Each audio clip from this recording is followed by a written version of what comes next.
Pendant 17 ans, l'alcool a fait partie de ma vie. Le plus difficile, ce n'était pas seulement d'arrêter, c'était de savoir vers qui me tourner.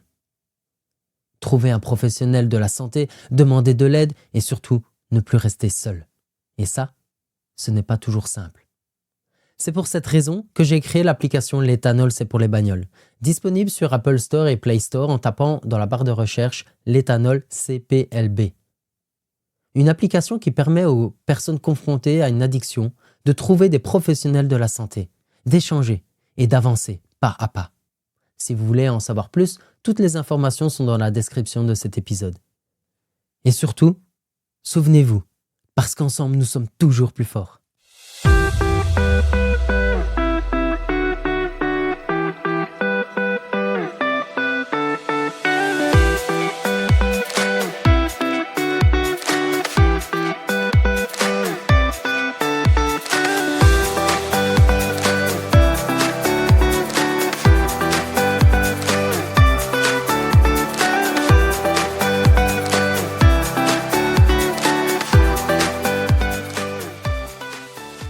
Hey, salut à toi et bienvenue dans L'éthanol, c'est pour les bagnoles, le podcast qui parle d'alcoolémie, de dépendance et surtout d'humain.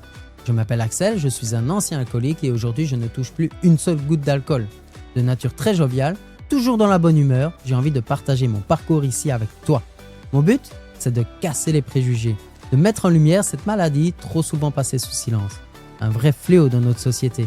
Parce que oui, l'alcool peut tout détruire. Un couple, une vie, un avenir. Et c'est exactement ce qui s'est passé pour moi. Tu es prêt ? Alors c'est parti. On en parle sans tabou, ici et maintenant.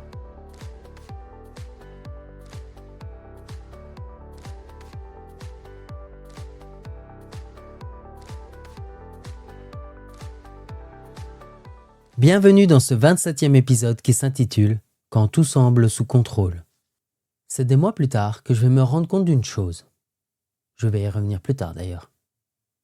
Cela dit, un vendredi, comme à mon habitude, je bois un verre avec les collègues, c'est-à-dire plus ou moins 4 verres de bière. Laura, à un moment donné, m'envoie un message pour me dire qu'elle était déjà arrivée chez moi. Mais elle m'attendait avec impatience mon retour vu qu'elle n'avait pas les clés sur elle, vu que je lui avais pas fait de double. C'est là que je me grouille sur la route et le lendemain, on décide de faire un double des clés de l'appartement pour éviter ce genre de désagrément. Puis finalement, éviter de faire le genre de bêtises, de rouler comme un con sur la route. Et là, elle est toute heureuse et moi, je lui offre une sorte de liberté supplémentaire. On arrive à s'entendre. On mène une vie tranquille et heureuse. Très vite, avec son éducation, elle cherche par tous les moyens d'économiser avec 3 sous d'investissement. Comme prendre un bout de carton et l'habiller de papier aluminium et le mettre derrière le radiateur. Ou la fameuse astuce de mettre la bouteille d'eau dans le réservoir de la toilette, par exemple. Je la laisse faire, car finalement, c'est pour le bien de mon portefeuille. Cela dit, j'ai pas reçu ce genre d'éducation. Et comme c'est chez moi, j'ai la sensation d'avoir des contraintes, une sensation de ne pas faire ce que je veux. Enfin, je sais pas, c'est un peu le bazar dans ma tête. Je me sens pas à l'aise finalement. Et quand elle repart, c'est la pagaille dans l'appartement. Je range tout directement pour être à l'aise. Avec du recul, je me dis, je suis légèrement maniaque. Bon, c'est vrai. Je remarque également qu'il y a aussi un vide. Je me retrouve seul. J'attends délibérément d'aller au travail. Pour que la semaine se passe plus vite d'ailleurs. Au travail, c'est toujours la même chose. La pression est assez forte et je tiens le coup malgré tout. La Chimay bleue n'a jamais été très loin. J'ai été acheter un casier à 36 €. Et quand je rentre du travail, je me pose devant l'ordinateur en regardant des vidéos YouTube avec des chips et un apéro finalement, tranquille. Puis je prends une bonne douche. Ah ouais, quand même. Tout en continuant l'apéro. Bah oui, quand même. Mais bon, j'ai faim aussi. L'apprenti cuisinier que je suis, j'essaie de cuisiner tant bien que mal. Laura me donne des conseils pour des repas équilibrés. J'ai eu des ratés, bien évidemment, comme des carottes cuites directement dans la poêle. Imaginez le carnage. Je l'appelle en vitesse, j'appelle Laura et je dis les carottes sont un peu cramées là. Je les sauve, in extremis d'ailleurs. En les cuisant dans un bol d'eau au micro-ondes. Oh là là, merci Laura d'ailleurs. Bref, j'arrive à me préparer au fur et à mesure à manger chaud les temps de midi et les soirs pour moi. Laura et moi, on a des idées bien claires, notamment sur le plan de l'avenir. Cela dit, la suite dans le prochain épisode.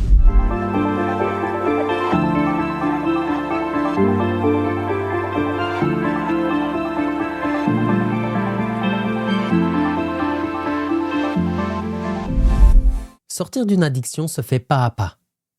Dans l'application mobile l'éthanol CPLB, un espace permet de suivre tes progrès jour après jour.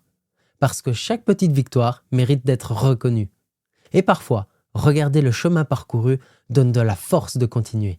Et surtout, souviens-toi, parce qu'ensemble nous sommes toujours plus forts.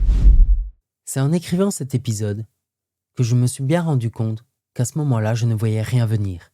Je pensais simplement à vivre ma petite routine, entre le boulot, l'apéro, la tranquillité. La vie semblait stable, un appartement rangé, un peu de compagnie, quelques projets à deux. Et pourtant, quelque chose manquait. Un vide discret, presque silencieux. Je remplissais ce vide avec des verres, des vidéos et des habitudes rassurantes. Comme si l'alcool venait combler quelque chose que je n'arrivais pas à exprimer. Comme si, après chaque gorgée, je me sentais un peu moins seul. Mais au fond, je ne faisais que de retarder le moment de me retrouver seul face à moi-même. Et c'est là toute l'illusion. On croit boire pour se détendre, alors qu'en réalité, on boit souvent pour ne pas penser. La vraie leçon, c'est que l'équilibre ne vient pas d'une bière de moins, ni d'une soirée plus calme. Il vient du jour où l'on commence à se comprendre, à accepter ce que l'on fuit. Parce qu'au fond, la liberté, ce n'est pas de faire ce que l'on veut, c'est d'apprendre à vivre en paix avec ce que l'on ressent. Et n'oubliez pas, ensemble nous sommes toujours plus forts. La suite dans le prochain épisode qui s'intitule « Une bière, juste une ».